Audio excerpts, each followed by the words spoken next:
Be with you. and with your spirit. A reading from the Holy Gospel according to St. John. Glory to you, O Lord.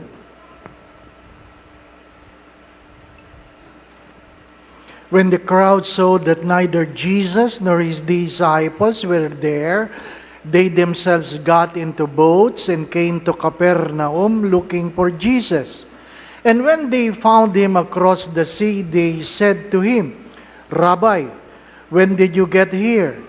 Jesus answered them and said, "Amen, amen, I say to you, you are looking for me not because you saw signs, but because you ate the loaves and were filled.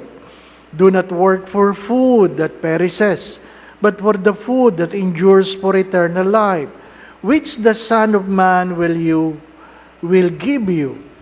For on him the Father God has set his seal." So they said to him, "What can we do to accomplish the works of God?" Jesus answered and said to them, "This is the work of God, that you believe in the one he sent." So they said to him, "What sign can you do, that we may see and believe in you? What can you do? Our ancestors ate manna in the desert, as it is written, He gave them bread from heaven to eat." So Jesus said to them, "Amen, amen, I say to you, it was not Moses who gave the bread from heaven. My Father gives you the true bread from heaven. For the bread of God is that which comes down from heaven and gives life to the world." So they said to him, "Sir, give us this bread always." Jesus said to them, "I am the bread of life. Whoever comes to me will never hunger. Whoever believes in me will never thirst."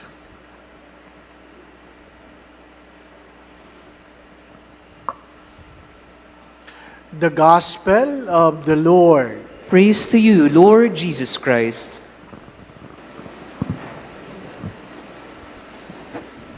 Magandang gabi po sa inyong lahat. We wake up this morning not because we are sinless, but because of the mercy of God. Why we have to understand that? Because we know that the wage of sin is death. The wage of sin is death. Ang bunga ng kasalanan ay kamatayan. Kung hindi ka namatay, hindi ibig sabihin hindi ka nagkasala. Ang ibig sabihin lang doon, kinahabagan ka ng Diyos. We have survived, including myself, the onslaught of the last COVID. Many of our friends, even relatives, have died. And what could be the excuse that you are still alive today? What could be the excuse? Is it because you are better? The answer is, God was simply merciful. The first reading speaks of that. The bread rained from heaven to a people who was not really good, who was not really grateful. They were even grumbling. They were even looking for other God. And yet they were provided by God because God is faithful. God is faithful. Mahirap yung feeling natin, karapat-dapat tayo. Walang karapat-dapat. When we think we deserve it, then we become entitled. We become entitled. Ungrateful people are people who are entitled. Feeling nila, feeling lang. Hindi po ba, ano? Hindi sila marunong magpasalamat, hindi sila marunong tumanaw ng loob. At ano sabi ko dyan? Ang utang na loob ay hindi nababayaran, ito ay tinatanaw. Matuto tayong tumanaw ng utang na loob. Sa anong pamamaraan natin ipinapakita ang pagtanaw ng utang na loob? The second reading says, You turn away from your former ways, from your wicked desires.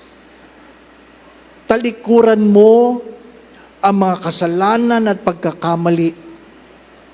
Mga minamahal na mga kapatid, habang tayo nabubuhay, may pag-asa tayong tumalikod sa ating mga pagkakasala.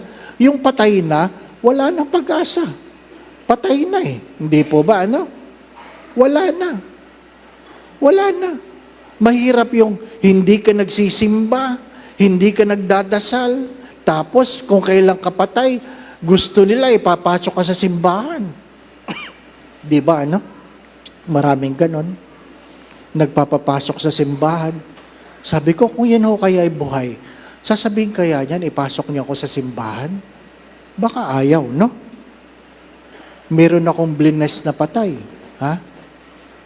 Aba, 3 linggo na, hindi pa nililibing. Sabi ko, dinadaan ako yung bahay. Sabi ko, ba't hindi nililibing yan? Sabi nung sekretary doon sa dating parokya, baka po nag-aantay na kamag-anak. Ang itim na yan. Di ba? Pag kayo matagal ng patay, mangingitim na kayo. Hari nawa, hindi mabaho. Sabi nung isa, ay tinuturokan ho yan ng formalin, Father. Tinuturokan. Ay di amoy formalin yan. Di pa ba? Ano? 3 linggo may patay dyan sa inyo. O di amoy formalin kayo. Lo and behold, pinasundo ako. Ay wala kang magagawa. O di pinuntahan mo. O, naka-Amerikano yung mga kamag-anak pero malayo sa kabaong. Sabi ko, mabaho ko siguro, malayo na sila kabaong, di po ba? No? Nandun yung nanay sa tabi, nakaupo. Ha? Parang horror movie. Nakaitim sila ng lahat. Ano po? Sabi ko, ano kayo? Ayaw kong tingnan yung patay. Bakit? Baka pangit eh. Sorry, di ba? No? Mapanaginipan mo. Nakahirap na. Di ba? Di ba? O di nandun na. O na nagdadasal na, ang problema, aba, hindi sumasagot. Ha? Sa ngalan ng Ama at ng Anak at ng Espiritu Santo, wala sumasagot. Amen. Di ba? Wala sumasagot eh. Sumayin niyo ang Panginoon, walang sumasagot. Sumakin din. Di ba? Ha? Nagpatawag ng pari, hindi man lang sumasagot. Dali-dali. Binasbasan mo. Tahimik lang ang lahat. Tapos, inihatid na ako ng tricycle. Sabi ng tricycle driver, iglesia yun, Father. Ay, bakit nagpa-bless? Ay, kasi Father, nung naghihingalo, sinabi niya, huwag niyo akong ililibing na hindi ako nababasbasa ng pari. Ay, mahirap, no? Takot silang mahila mga paa nila. Hindi po ba, no? Ha? Ay, sana, nung buhay ka pa, maayos ka pa, nagsisimba ka. Hindi po ba, no? Ang daming dahilan para magpasalamat. Ang daming dahilan para magpasalamat. Anong meron sa Ebanghelyo? There are more important than bread. Sinusundan niyo ako dahil pinakain ko kayo. Hindi dahil naniwala kayo sa mga pangitain. You followed me not because you saw signs, but because I have fed you. You have eaten the loaves. Mahirap yun, ano po?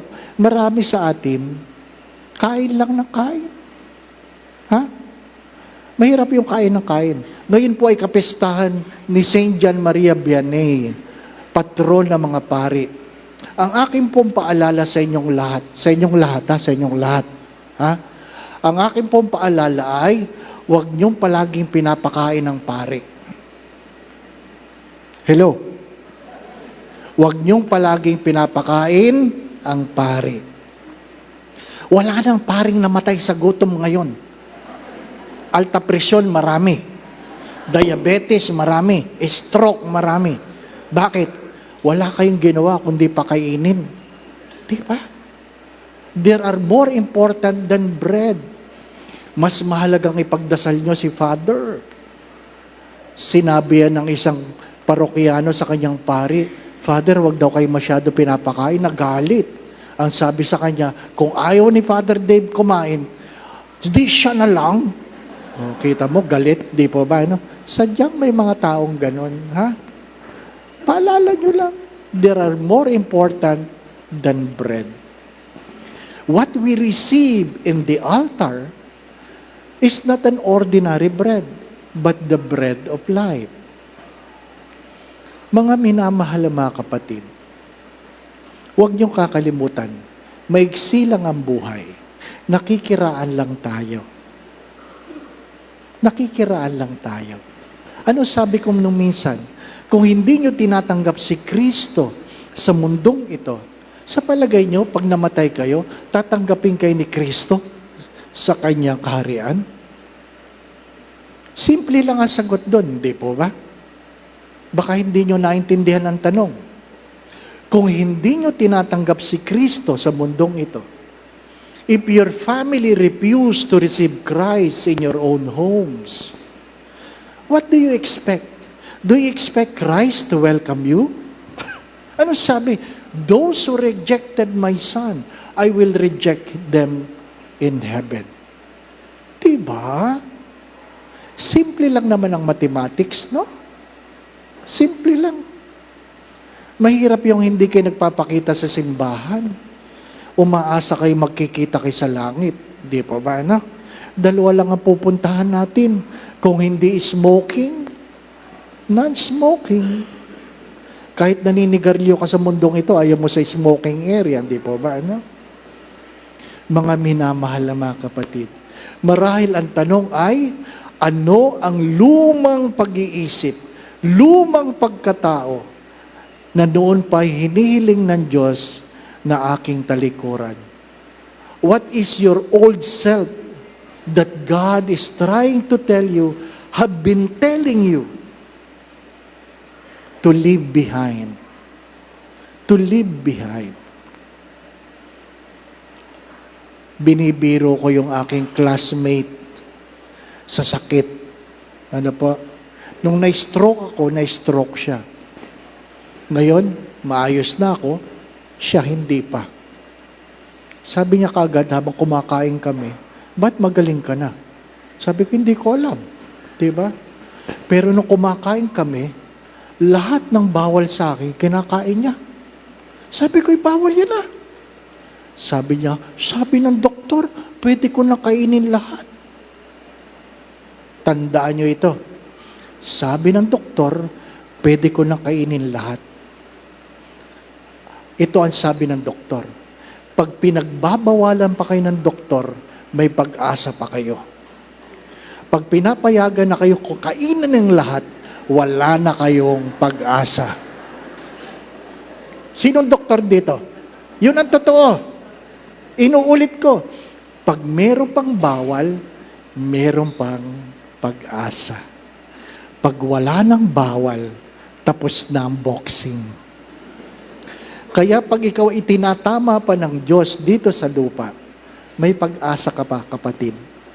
Pero pag hinahayaan ka na sa lahat ng iyong kasalanan, wala ka ng pag-asa. Amen. Again, going back to what I've said, my dear friends, my brothers and sisters, by the mercy of God, we wake up this morning. Please, don't take for granted the mercy of God. Ano po? Huwag sayangin ang habag ng Diyos. Baguhin ang dapat baguhin, talikuran ang dapat talikuran, higit sa lahat, naway magkaroon tayo ng kaugnayan sa Diyos na siyang tinapay ng buhay.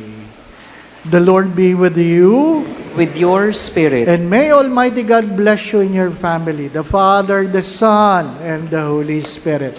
Amen. Go now in peace to love and serve the Lord. Thanks be to God.